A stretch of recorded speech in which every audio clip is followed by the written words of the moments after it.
my God! Crumbling under the force of flooding, this cafe at Hawick on the Scottish borders caved and collapsed. As Storm Ciara blew in, most of Britain was battered.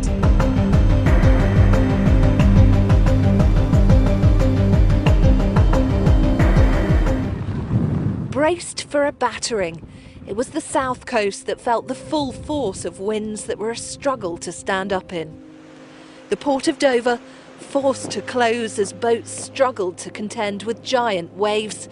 Wind speeds of 97 miles per hour registered on the Isle of Wight. More than 200 flood warnings have been issued across Britain, which recorded a maximum wind speed of 93 miles per hour in Wales. One severe flood warning was put in place in Yorkshire in northern England, where water was predicted to overflow flood defences and potentially threaten lives. The historic English county of Yorkshire has been among the worst hit. This as floodwaters entered the county's Dales National Park. Floodwaters submerged cars in Lancashire. Several commuters remained stranded as the inclement weather affected transport services.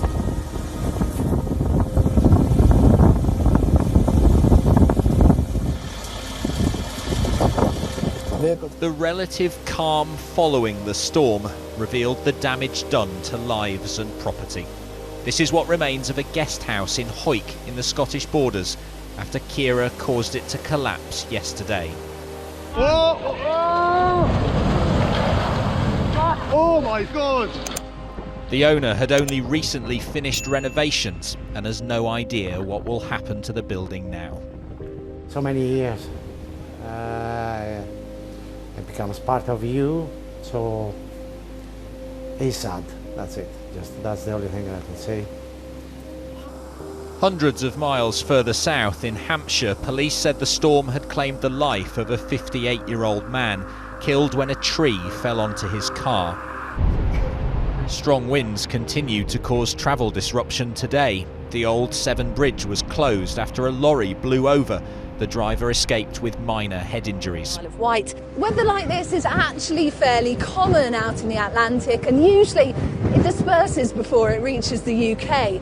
However, in the case of Storm Ciara, this exceptional weather that we're experiencing is being caused by a low pressure system that's 4,000 miles wide and stretches from Florida to Scandinavia. The wild weather causing chaos from the coast to the country as strong winds and heavy rains swept through. They've been here before in Mytholmroyd on the banks of the River Calder in West Yorkshire. This is the third flood in 8 years. The floodwater, the first thing that happens is the sewers fill up and all the manhole covers pop off, and so the water itself that is sitting in the streets is full of all kinds of horrible stuff that nobody wants to be walking around in. There could be many other contaminants, you know, chemicals, stuff that's washed off from farms and warehouses and that kind of things. £40 million was spent on flood defences here, but they were overwhelmed by the volume of water. The amount of time it's taken for them to do anything, I mean, it's just taken, it's 4 years since the last flood. It should have been done now. Hundreds of international and domestic flights were cancelled. Those that weren't faced bumpy rides. Whoa, yeah! This BA flight abandoned its landing as winds whipped round the runway. Australia is a nation in crisis, and the wildfires destroying homes and communities are only forecast to grow in strength this weekend. Prime Minister Scott Morrison has called up 3,000 Defence Force reservists, something unprecedented in peacetime. First of all, just around half an hour ago, the Governor-General signed off on the call-out of the Australian Defence Force Reserve to surge and bring every possible capability to bear by deploying Army Reserve brigades to fire-affected communities across Australia.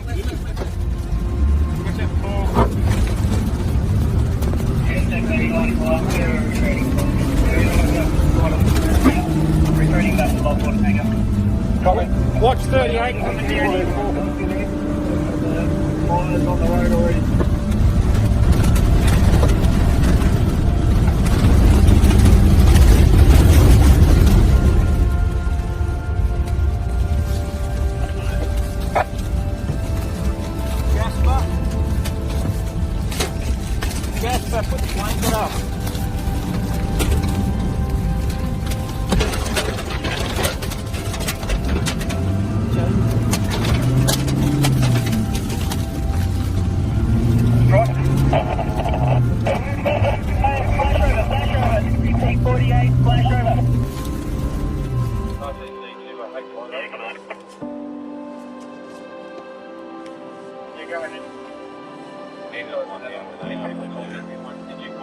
Leave Terry going down there, and we'll get Ingleside up here. Probably get Melrose, get Davison over here as well. Otherwise, we're going to lose house to house here, I think.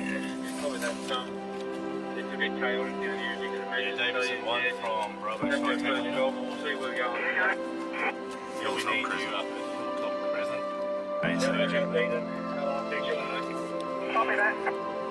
You want me to get Melrose, the road outside? If Belrose aren't tasked, then we're gonna... Finally, a way out. We're going to wait for a little boat to come pick you up and take you to a bigger boat. They've been stranded here, completely cut off, since Sunday, when a firestorm turned Malakuta into a hellscape. Around 1,000 people signed up for evacuation. Malakuta in rural Victoria was cut off for days by wildfires, forcing the Royal Australian Navy to evacuate roughly 4,000 locals and tourists sheltering on the seafront. How was the trip with the dog? She was perfect. Yeah. She had a lot of fun. She had way too much fun with the crew, so... More than 400 homes have been destroyed just this week in New South Wales, but some locals are just grateful to have escaped. But my main thing is I just want to be alive and for all of us to be safe. I really don't have any feelings about my house at the moment at all. With temperatures soaring, people have been urged to leave bushfire-affected areas in the southeast before conditions worsen. 2 states have declared they're facing a disaster, a special measure that means they can impose mandatory evacuations. If people choose to stay, then that's on them. I guess what they have to do is they have to understand that if they choose to do that, do not expect that this is going to be a fire truck there if you ring. Make sure you understand that you're likely to be stuck there for some time. Since the fires broke out in September, an area of land roughly double the size of Belgium has been burnt to the ground. Over 20 people have been killed and over 1,500 homes destroyed. And with no rain forecast, authorities believe the worst could still be to come.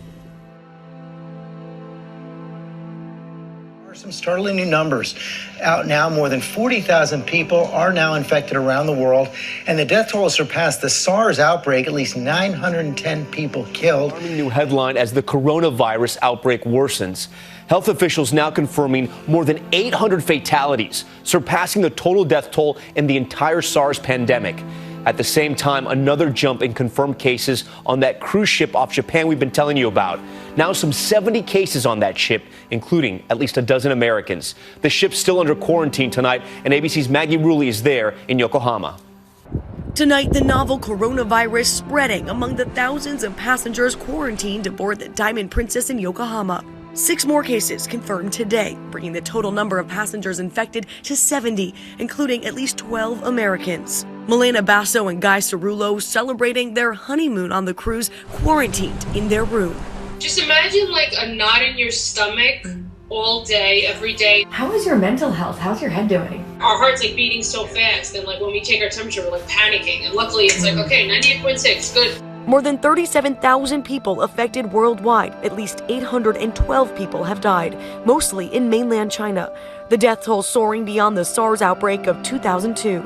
The U.S. Embassy confirming the first death of an American, a 60-year-old living in Wuhan, ground zero for the epidemic. Officials scrambling this weekend to build makeshift hospitals. A cavernous convention center converted to a dorm for the thousands infected. Slogans reading, "Stay strong, Wuhan, stay strong, China." Elsewhere in China, officials cracking down on those refusing to self-quarantine. Authorities in hazmat suits dragging these people from their home.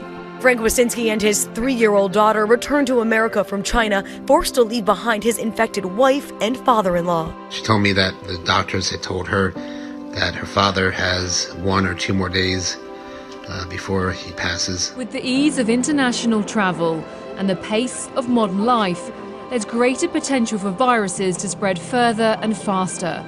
And as the government declares coronavirus a serious and imminent threat, just how concerned should we be? Here in Brighton, with coronavirus on the doorstep, it's a reality people are having to face. It's one thing seeing it on the news, and then it's one thing actually seeing it around the corner, poking through the window, seeing the people in the hazmat suits. It was bad enough to hear it was from Brighton, but I wasn't expecting from my neighbourhood. That's very worrying. I think we're getting a bit sort of over the top about it, really. Tens of thousands of people have contracted this latest strain of coronavirus. So far, the death rate is estimated at just over 2%. Compare that with SARS, which killed 10% of people, and MERS, which killed a third. While flu has less than a 1% mortality rate, but there is an important difference between that and this coronavirus. People build up immunity to the flu, so over time they're exposed, so that the flu tends to be really mostly a problem for those who are elderly or have some other underlying conditions. The other, I think, critical difference is that for the annual influenza we have a vaccine, and a fairly effective vaccine, and that of course reduces the morbidity and mortality. The race is on to develop such a vaccine for this coronavirus, but it's unlikely to be in use much before the end of the year.